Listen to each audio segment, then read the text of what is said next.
Estoy compartiendo pantalla, ¿me confirma si le está llegando la información? Sí, ingeniero. Correcto. Seguimos con masas de agua.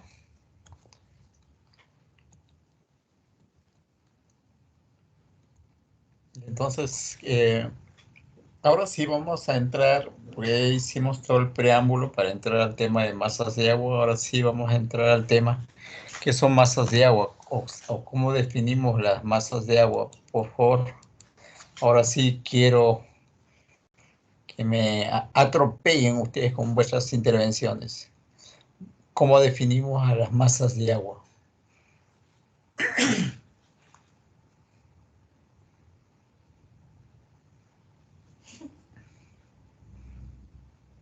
Rivera Rojas, ¿qué es para ti las masas de agua?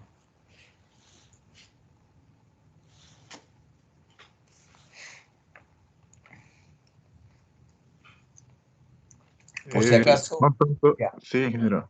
Son tanto adelante. los cúmulos de agua, tanto superficiales como pueden ser subterráneos, que pueden ser de diferente tamaño o volumen. Ya, Claro, pueden ser de origen natural o modificadas. ok. A ver, Brian, Ingeniero, buenas tardes. ¿qué tal, Brian? Buenas tardes. Para ti, ¿qué vendrían a ser las masas de agua? Se podría definir que es un volumen de agua con unas características físico-químicas, o sea, tanto físicas como la temperatura o el color, y químicas como, como el oxígeno disuelto. Sí, bien, bien, correcto. A ver, Bruno, para ti, ¿qué vendría o qué complementarías a las características masas de agua? Características de masa de agua.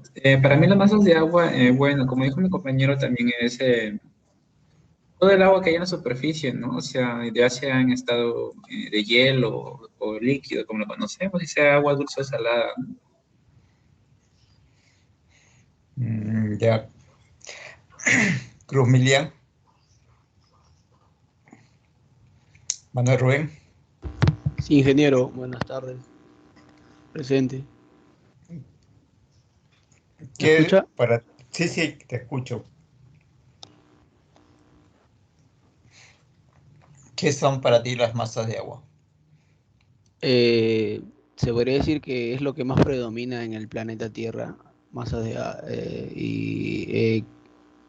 congrega una gran biodiversidad que no está al 100% o casi sabemos casi nada de lo que es las masas de agua que podemos encontrar en las diferentes especies, ¿no?, que abundan en el planeta.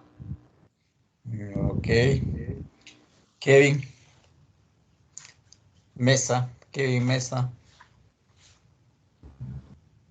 Para añadir a lo que, a lo que dice mi compañero, es nuestro principal, de donde sacamos los recursos de pesquera, pues, ¿no? Es de importante estudio. Ok, entonces, para ir poco a poco definiendo qué son las masas de agua, como dijo su compañero, son estas grandes volúmenes de agua cuyas características físico-químicas son particulares. Entonces, ¿se acuerdan que hablamos de la termoclina? Y justo les había dicho que en las zonas polares no había termoclina y en la zona del Ecuador se presentaba el mejor desarrollo de la termoclina. En este gráfico podemos ver.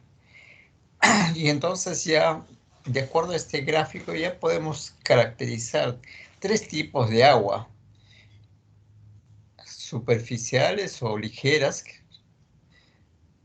aguas de mezcla, que están en las superficiales, aguas ligeras de mezcla, ¿correcto? Las que están justo localizadas en el sector de la termoclina y lo que son de mar profundo. Entonces, se dan cuenta que cada uno de ellos, en este caso, tiene características especiales. En este caso, las hemos agregado en 3 en función a la temperatura. Aguas superficiales, aguas subsuperficiales y aguas profundas, en función a la temperatura. Y eso lo vimos la clase pasada. Y aquí veamos la densidad, que era una asociación de temperatura salinidad. ¿Se acuerdan? Que me daba una característica especial de peso en función al volumen. Y de acuerdo a esto, podemos ver que a mayor salinidad, mayor densidad, ¿no? A menor temperatura es mayor la densidad. Si nos referimos a la conducta que tenemos del agua cuya salinidad es de 0 o el agua cuya salinidad es 15 por 1000. Entonces vamos viendo cómo va decreciendo. Acá no alcanza porque necesitamos temperaturas mucho más bajas para poder obtener estos cambios de orientación de la curva. Pero con la de 15 ya me da una idea que la misma conducta va a tener 24.7 como a 35, solamente que este cambio va a darse a menores temperaturas, igual acá, ¿correcto? Entonces a eso definimos el término de densidad. Entonces la densidad está básicamente asociada con el factor térmico y el factor salinidad. Las aguas más densas van a ser las más frías y las de mayor densidad. Las aguas más ligeras son las de menor salinidad y mayor temperatura. Por lo tanto, van en forma estratificada. Las de menor densidad van a estar en la superficie y las de mayor densidad van a estar en el mar profundo. Y aquí podemos ver justamente esa distribución, el cubo superior, modelo de caja se llama, donde tenemos zona superficial, zona de subsuperficial, justo donde se desarrolla la pignaclina, y zona del mar profundo. Y justo la zona que corresponde a la zona de la pignoclina llamamos aguas subsuperficiales. Entonces, como verán, ya tenemos características de aguas superficiales, intermedias y de fondo en función de la temperatura, y ahora ya asociando densidad, salinidad, temperatura en función a la densidad, y entonces decimos aguas superficiales, agua de la pignoclina y agua de mar profundo. Y acá en los gráficos, lo que hemos visto, la densidad tiene un sentido inverso a la temperatura. Habíamos dicho que mayor, a menor temperatura, mayor densidad, ¿no? Y con lo referente a la salinidad, relación directa, la salinidad crece, la densidad también crece. Pues, la masa que va a crecer en la medida de que la cantidad de sales también crece, ¿no? Entonces ahí tienen las correlaciones que habíamos visto, y verán también la similitud de la haloclina con la pignoclina. Se desarrollan básicamente en el mismo estrato, y lo mismo va a ocurrir con la termoclina y la pignoclina, que también se desarrolla en el mismo estrato, pero en sentido inverso. Ok, ¿alguna pregunta hasta ahí? ¿Todo claro?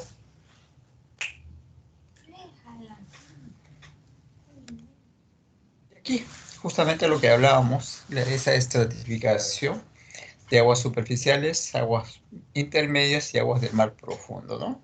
En función a la densidad, que es básicamente la que permite estratificar las aguas en forma vertical. Ahora, por otro lado, estos sistemas no son estáticos, estos sistemas son dinámicos. O sea, constantemente se van trasladando de un lado a otro.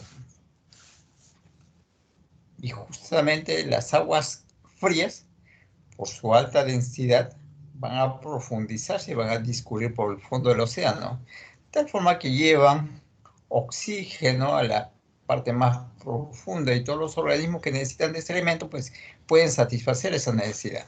Entonces, si no hubiera esa situación de inmersión de aguas frías en las zonas del Ártico y las zonas del Antártico, no habría la forma de oxigenar el mar profundo y la vida pues sería anaeróbica, pero tenemos vida aeróbica dependiente del oxígeno también en el mar profundo. Entonces, tal forma que en toda la columna de agua nosotros vamos a tener esos requerimientos de oxígeno que necesitan los organismos, pero ya vamos viendo que, por ejemplo, en sección tenemos aguas atlánticas del fondo, que son frías y justamente de esta coloración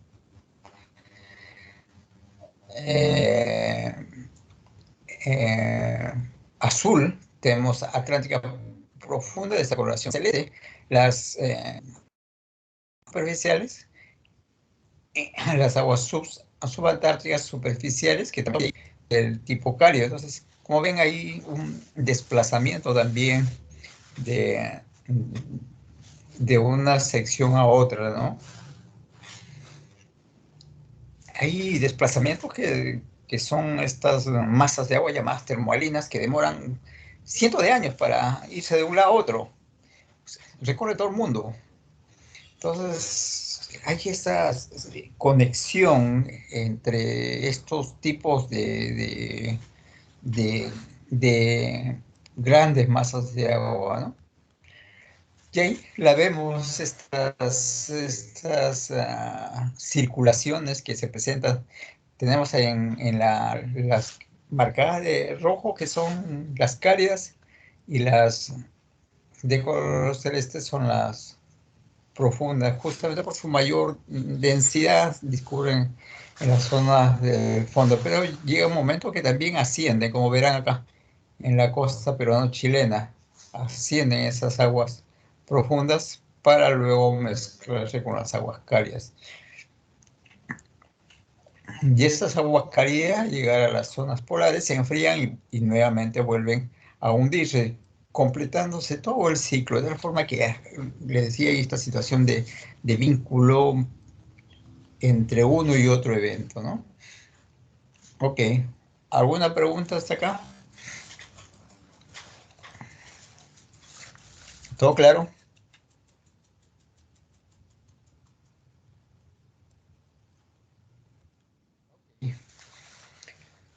Y en el caso peruano, pues,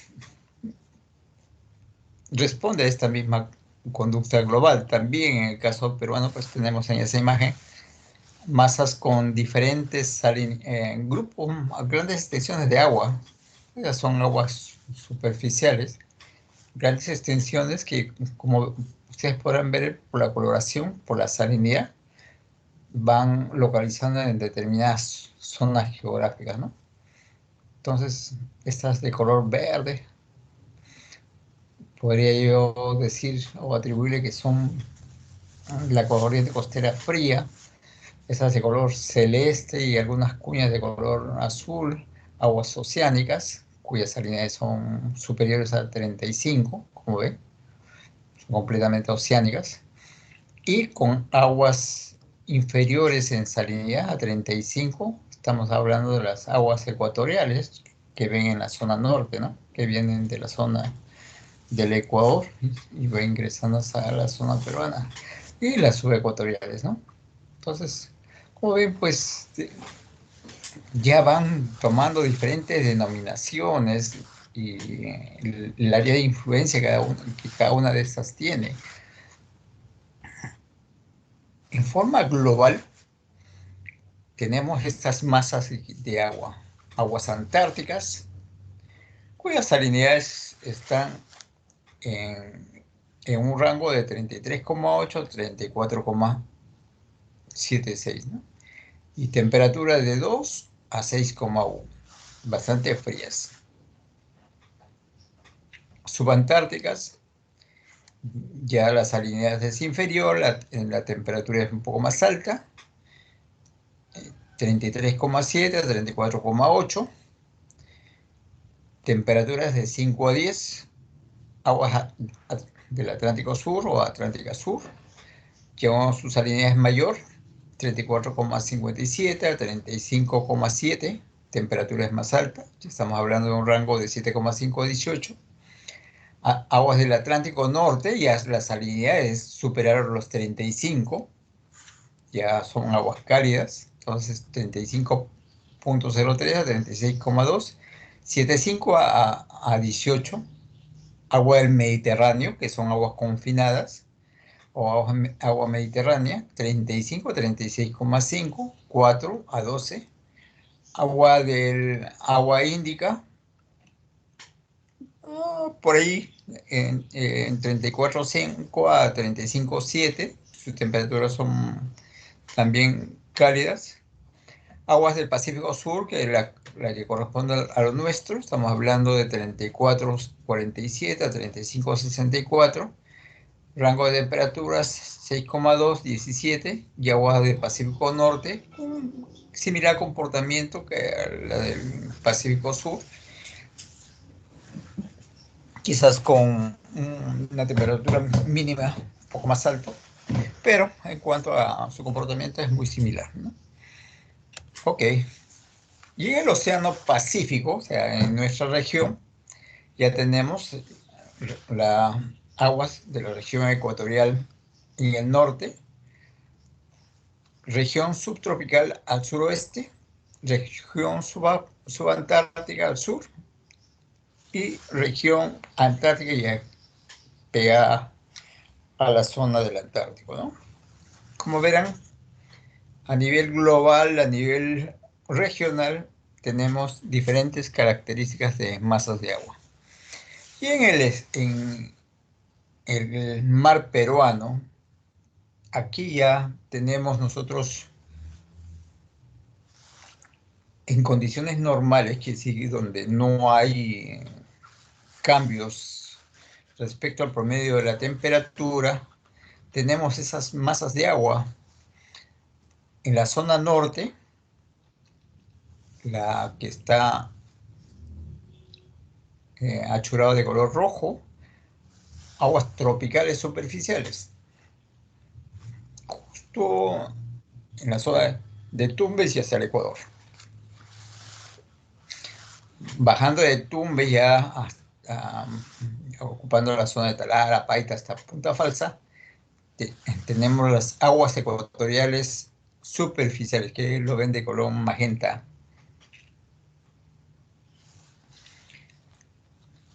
Luego, la que baña casi toda nuestra costa peruana chilena hasta la zona de Punta Falsa, tenemos las aguas costeras frías, la que está achurada de color celeste.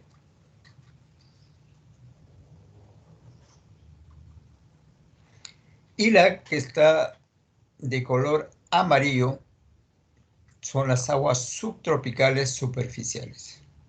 Entonces, estas son las masas de agua superficiales que tenemos nosotros en condiciones normales, donde no hay ningún tipo de cambios en el régimen térmico de estas masas de agua, ¿no?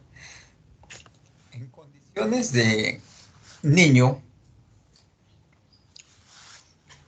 se dan cuenta cómo se ha extendido las aguas tropicales superficiales hasta la zona sur.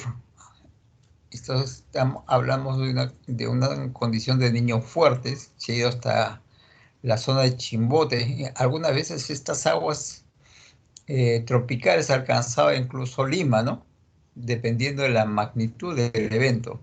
Y mucho más con las aguas ecuatoriales superficiales, que llegan a desplazarse descendiendo mucho más. Y eso justifica que cuando tenemos niños fuertes tenemos una inundación de especies de estas, de las aguas ecuatoriales, aguas tropicales. O cuando, porque ahí tenemos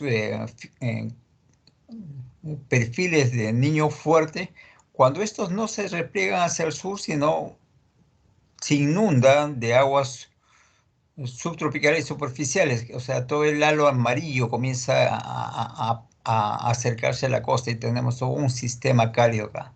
Entonces, no necesariamente cuando hablamos de niño, y eso lo vamos a ver más adelante, va a tener esta configuración. Pero bueno, por tomar un ejemplo, cómo influye esas masas de agua cuando tenemos diferentes tipos de eventos, y vean cómo ha quedado replegado las aguas costeras frías, ¿no? Como pequeños bolsones. Por eso que en estos eventos del niño, la anchoveta, que es estrictamente de aguas frías, comienza a embolsarse en espacios bastante pequeños. Y ahí es donde el aprovecharse en algunos años de la abundante cantidad de recursos como la anchoveta, condujo al colapso de la anchoveta, justo porque todo el mundo se fue y extrajo todo lo que podía de anchovetas, no dejando la población necesaria para la renovación de la población, para la supervivencia de la población, para la resiliencia de la población, ¿no? Entonces, por eso que el Estado peruano ha tenido que optar por este sistema de ordenamiento para la anchoveta y establecer las cuotas de captura. ¿Cuánto es lo que se extrae del volumen total, más o menos, ahora, a través del ROP?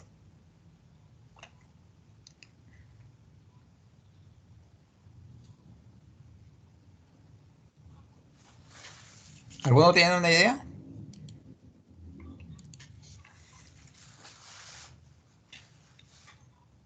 Renzo, lanza una cifra. ¿Qué porcentaje se extrae ahorita a través del sistema de cuota de pesca?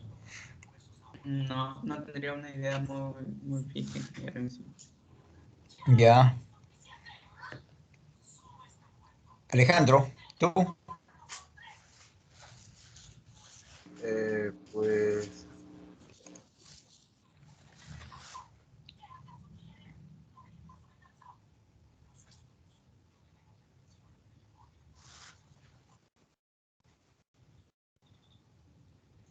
¿Nada, Alejandro? ¿Ni una cifra así aventurada? La verdad no tengo idea, ingeniero. A ver, tú, Dongo, lanza una cifra, cualquiera.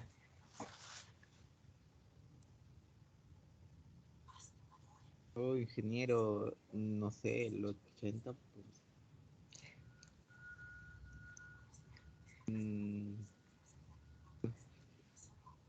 Para que tengan una idea de cómo se maneja ahora las cosas, solamente se permite el 20% como máximo.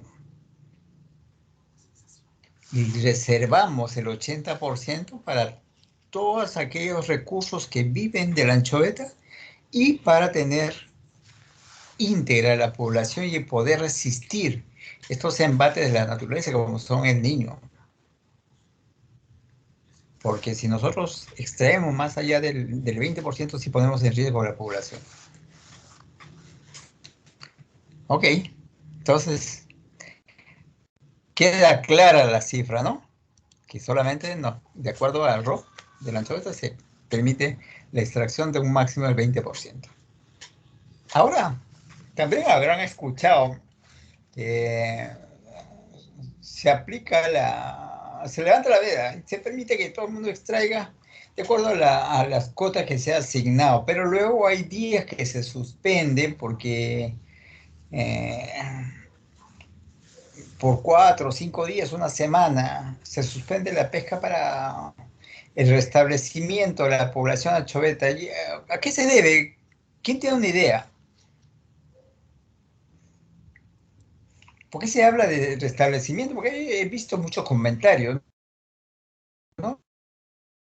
A veces le falta sustento a esos comentarios que cuando se habla de 4 o 5 días de suspensión de la veda para el restablecimiento de las poblaciones, ¿cómo se justifica esto?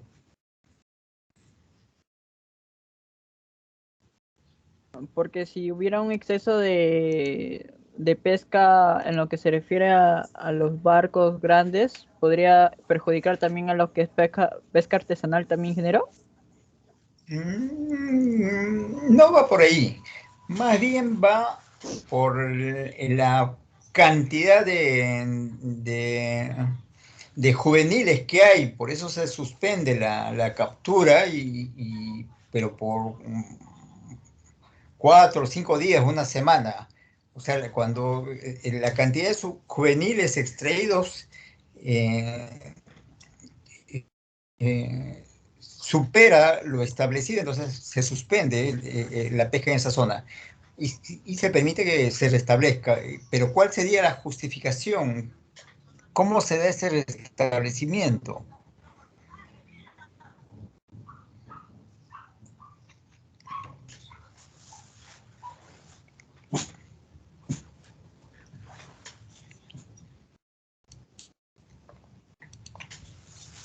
A ver, ideas.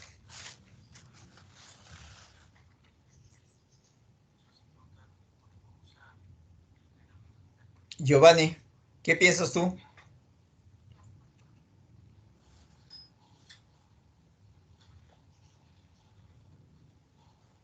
Giovanni, ¿me escuchas?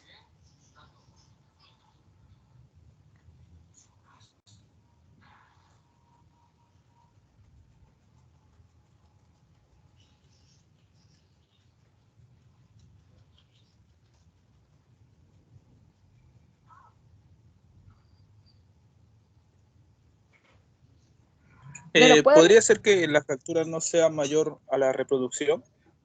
En este caso de la anchoveta. No, decía que cuando se supera el límite de juveniles en el área donde se está extrayendo, se suspende la extracción y se aplica una veda de 4 o 5 días. Y dice para que se restablezca la población. Entonces, ¿en qué se justifica esto?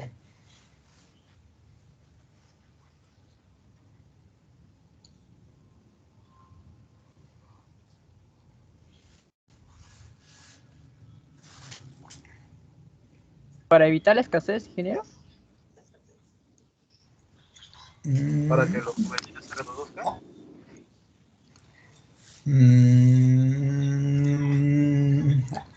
Para la reproducción de ellos mismos. A ver. ¿Saben algo de la conducta de la anchoveta? ¿Cómo se comporta la anchoveta?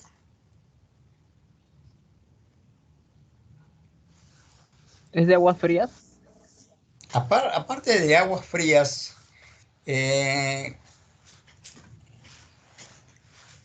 ustedes cuando se juntan con otras personas, ¿qué preferencias tienen?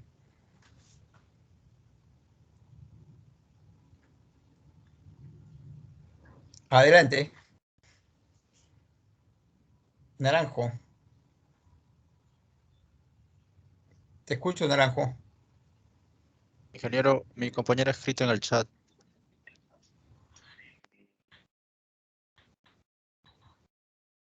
A ver. No tengo audio, dice Naranjo. O alguien les preguntaba, cuando quieren juntarse con otras personas, ¿qué preferencias tienen ustedes?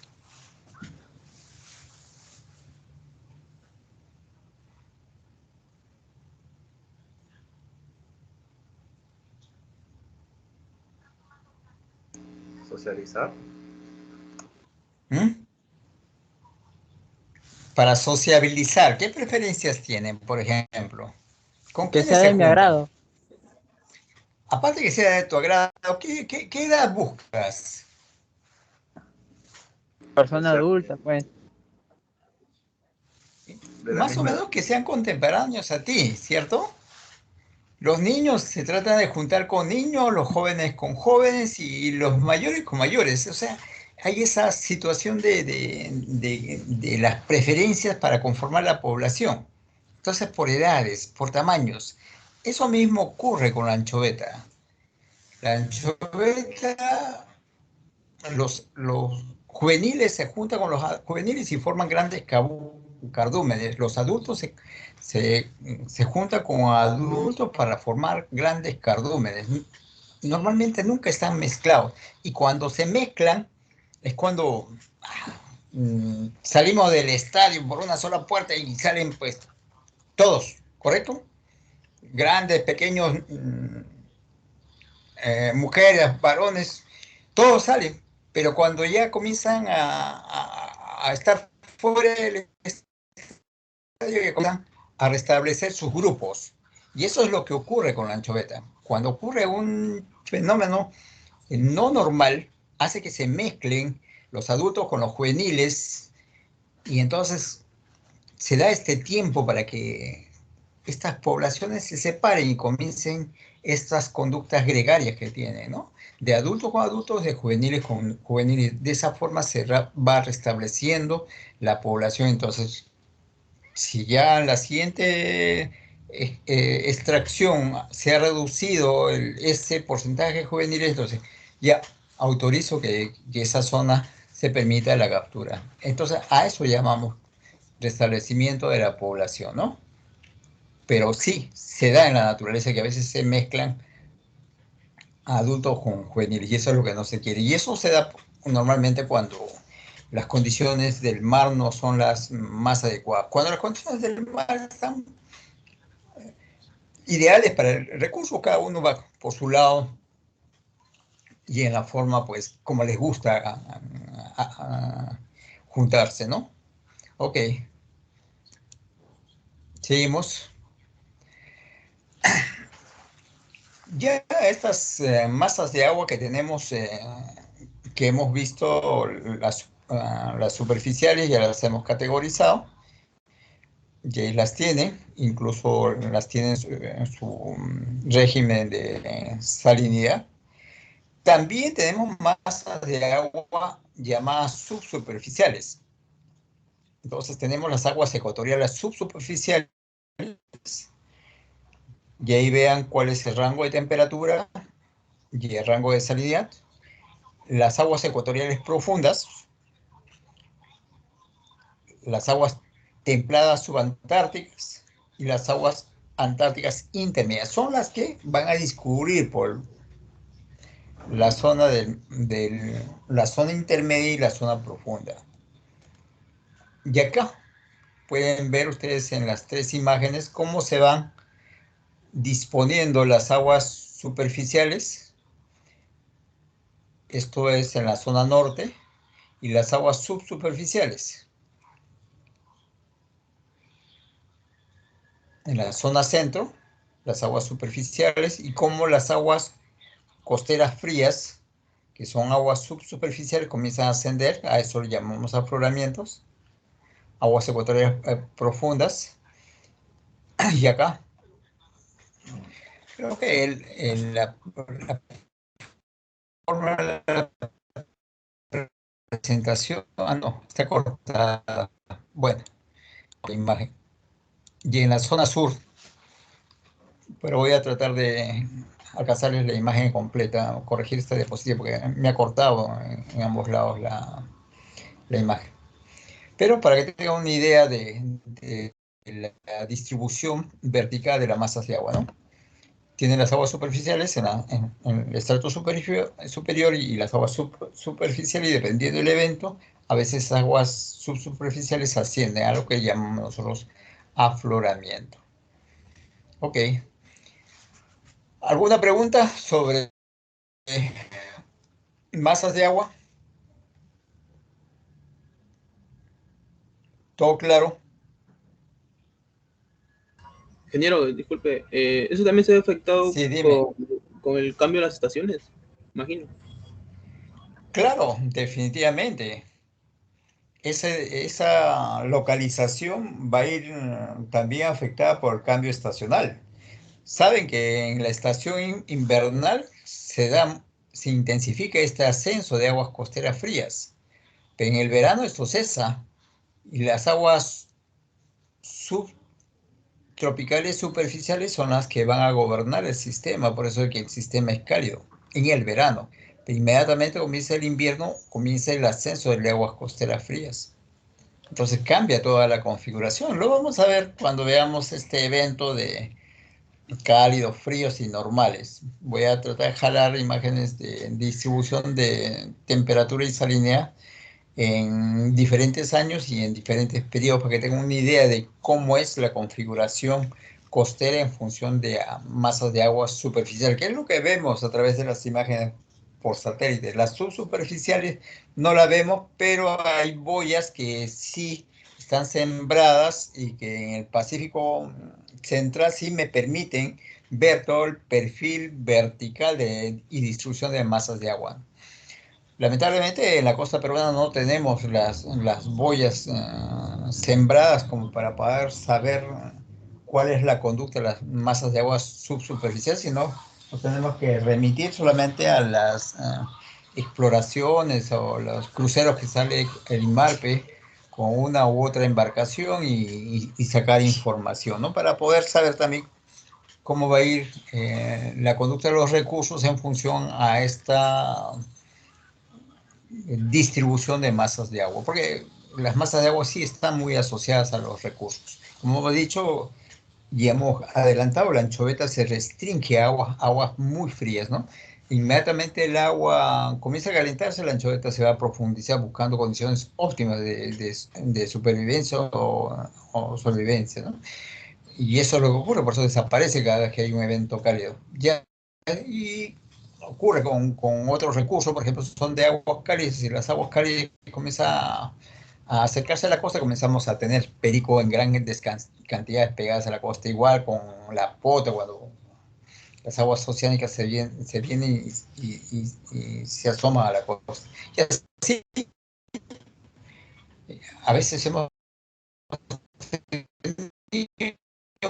que baja el angostino, se localiza en la zona, exactamente en la zona de a veces llega al norte de Lima, ¿no?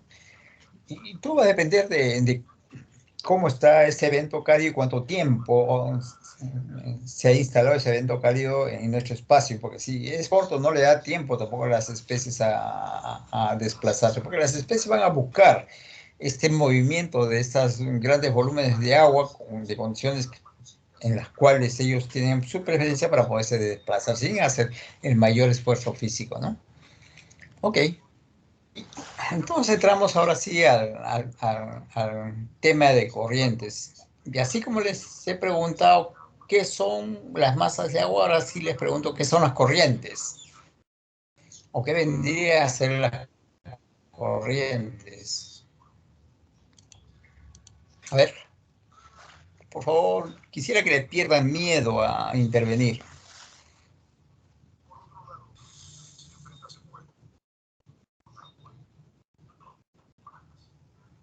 A ver.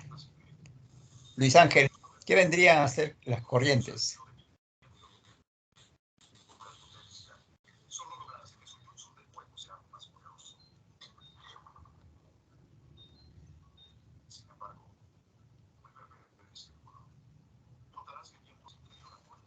Luis Ángel, ¿me escuchas?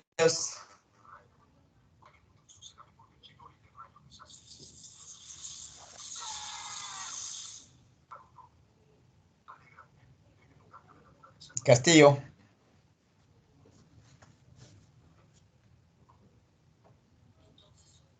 Buenas tardes. Las Ya, corrientes del son... Castillo. Movimiento de aguas, de masas. Ya, grandes movimientos. Ya, movimientos de esas masas de agua, ya, correcto. Bueno, A ver, Castillo. creo que el juego del viento y mucho también con la densidad del agua tiene que ver en la formación. Sí, así es. Así es. Castillo, ya pasa, ¿qué más puedes agregar?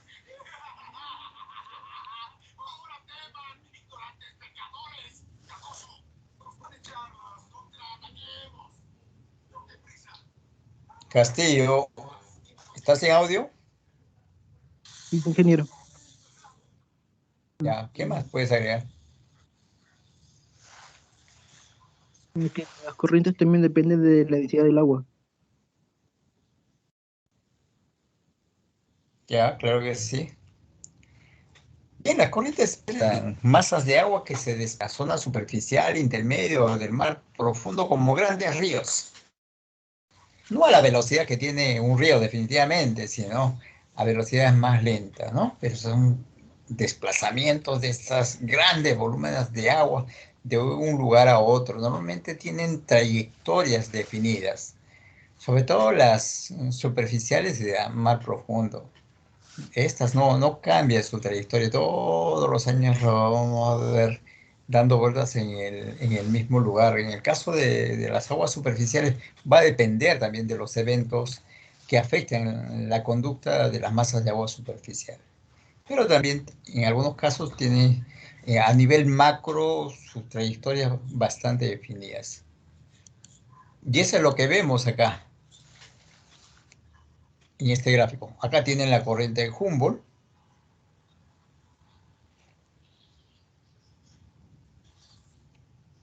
La corriente ecuatorial norte, la corriente ecuatorial sur, la corriente ecuatorial que va en sentido contrario. ¿Qué más? La corriente en el sur de Chile, que le llamamos corriente de Cabo de Hornos. La corriente del Golfo, que es una de las más conocidas. La corriente de California. Y así van tomando diferentes naciones desde dónde se origina hasta y qué efectos, qué implicancias tiene. Ok. Y ese movimiento que se da se debe a varios factores y una de ellas, la que habíamos visto, ¿no? Las zonas de alta presión. El anticiclón del Pacífico Sur son las que van a mover las aguas en el Pacífico. También tenemos en el Atlántico. Entonces, diferencia de presiones, la fuerza de Coriolis. ¿Qué viene a ser la fuerza de Coriolis? Ya lo habíamos visto.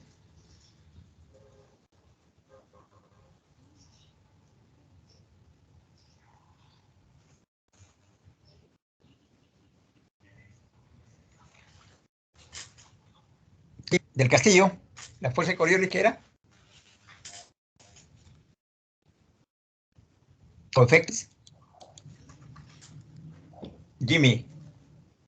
Ingeniero, ¿eso se observa en la Sí, rotación? dime. ¿Por el movimiento de rotación? Claro, desvío que tiene los cuerpos en movimiento debido a la rotación terrestre. A eso le llamamos efecto de Coriolis.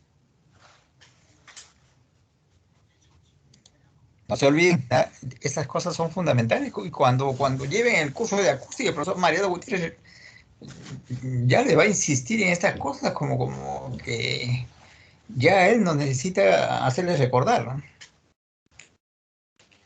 Porque en todo lo que es acústica y todo lo que es conducta de las diferentes masas de agua va a tener sus efectos en las señales que yo voy a percibir a través de los instrumentos, y toda esta cosa de dónde se localiza la termoclina, la pignoclina, la circulación, qué masas de agua, todo eso pues va a conjugarse en ese curso. Por eso que es necesario que conozcan todos estos aspectos así al detalle, ¿no?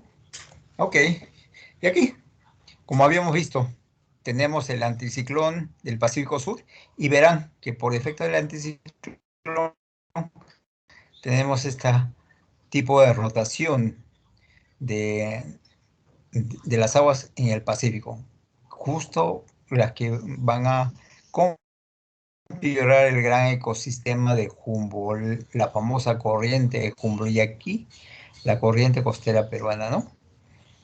Que también toma esa dirección.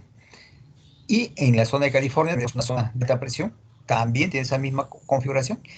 Y acá en la zona central, la corriente ecuatorial norte, la corriente ecuatorial sur y la contracorriente ecuatorial. Y así, como verán, en cada una de las secciones de los océanos tenemos zonas de alta presión, las que me van a configurar todo este movimiento de estas grandes masas de agua, ¿no? Y justo lo que les comentaba, en la incidencia tangencial sobre el contorno continental se va a dar las zonas de afloramiento y coinciden estas zonas de afloramiento con las zonas de alta productividad y alto desarrollo de las pesquerías. Y justo tenemos en la costa peruana chilena, por la situación del afloramiento, la costa de California, la zona de Benguela y la zona de las Canarias, ¿no?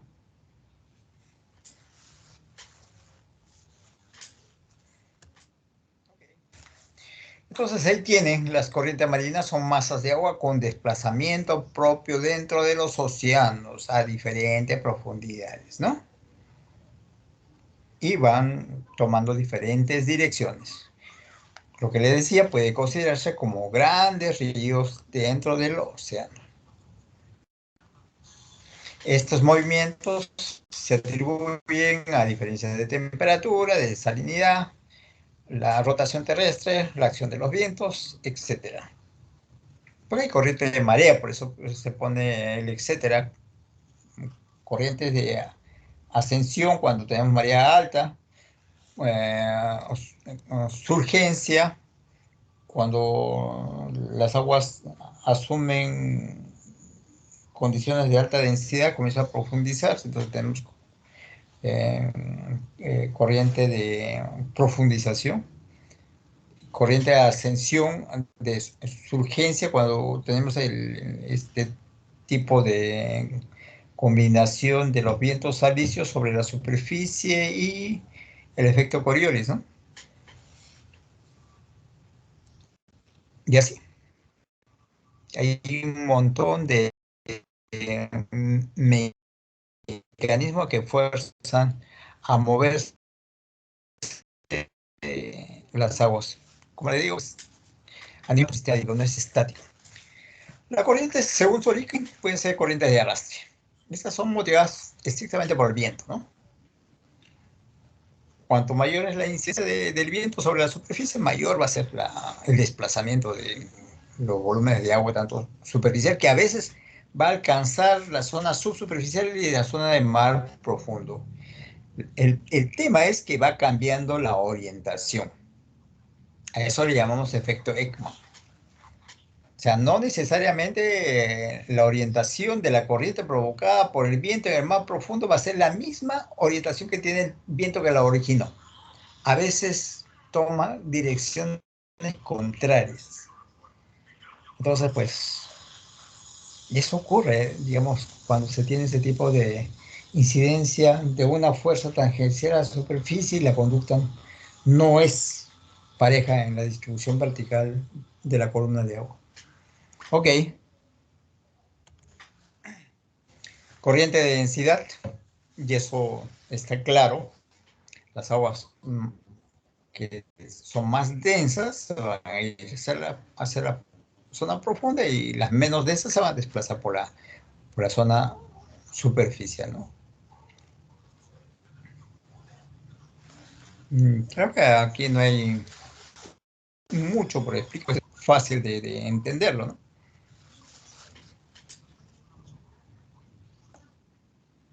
Corriente de marea generada por la atracción del Sol y la Luna. Y ahí, por ejemplo, tenemos las mareas vivas. ¿A qué llamamos las mareas vivas?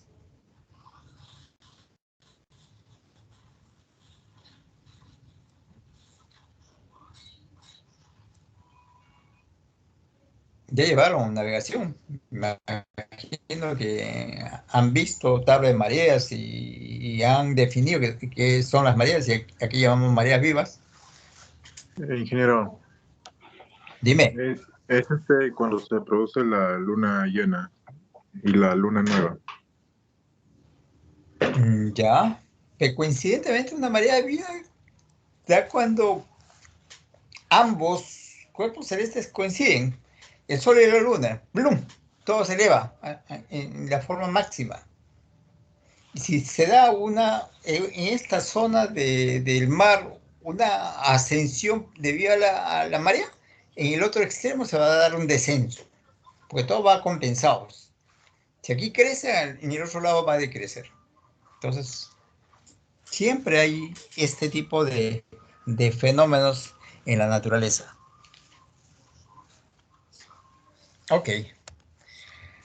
Y aquí tenemos nuevamente pues este movimiento a nivel global de estas masas de agua y lo que llamamos nosotros la denominación de las diferentes tipos de corrientes de acuerdo a los espacios geográficos que estaba atravesando. Y esta es la que hablábamos en el Pacífico, la corriente norte, que viene del hemisferio norte, y la corriente ecuatorial del sur, también de este a oeste. Y en la parte central tenemos la contracorriente ecuatorial del centro, o corriente ecuatorial del centro, que tiene el sentido contrario.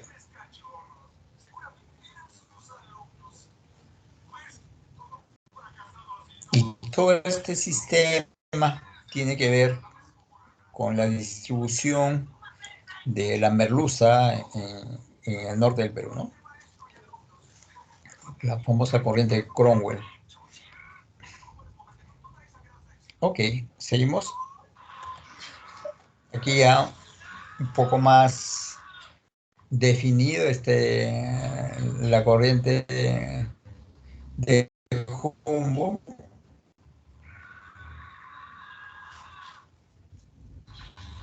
Y como el agua va dando vueltas, y más cálida justo en el anticiclón del Pacífico Sur.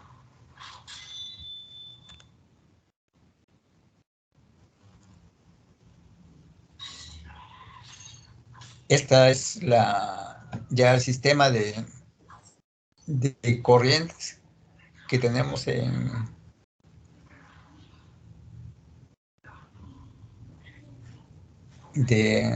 tanto en la zona ecuatorial como en la costa peruana chilena. Acá tenemos una contracorriente superficial, que es la que está de verde turquesa. Esta es la corriente costera fría, la de verde intenso. Esta de que mucho tiene que ver con la merluza, es la extensión sur de una contracorriente ecuatorial.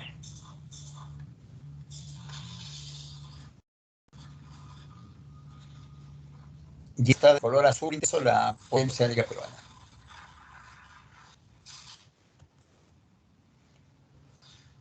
Y acá vemos esos cambios que hablaba su compañero debido a las estaciones. Vemos en julio cómo se comporta la corriente de Humboldt y en enero cómo se comporta, hasta dónde va la corriente de Humboldt, ¿no? Entonces, estas corrientes también van modificándose, sobre todo en la parte superficial por cambios estacionales, ¿sí? Tenemos los dos eventos, el evento frío y el evento cálido. Y esta es una imagen que lo desarrolló en una de sus publicaciones el doctor Espino.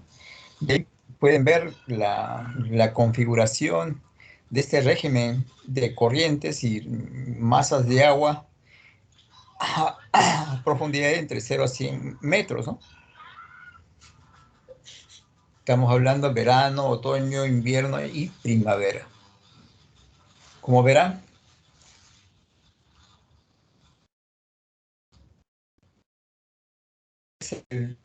el dominio en primavera, invierno, primavera, es un dominio frío. debido a qué? A las urgencias de aguas. Lo vemos, ¿no? En invierno se intensifica las urgencias, por lo tanto el sistema es continuo. Y esto permanece hasta primavera. Sin embargo, ya cuando entramos al verano, esta disminuye y comienza a manifestarse los rezagos del invierno en el otoño.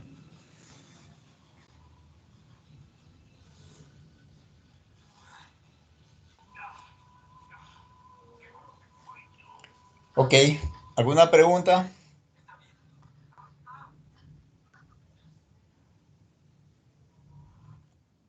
Y nos quedamos por hoy en lo que es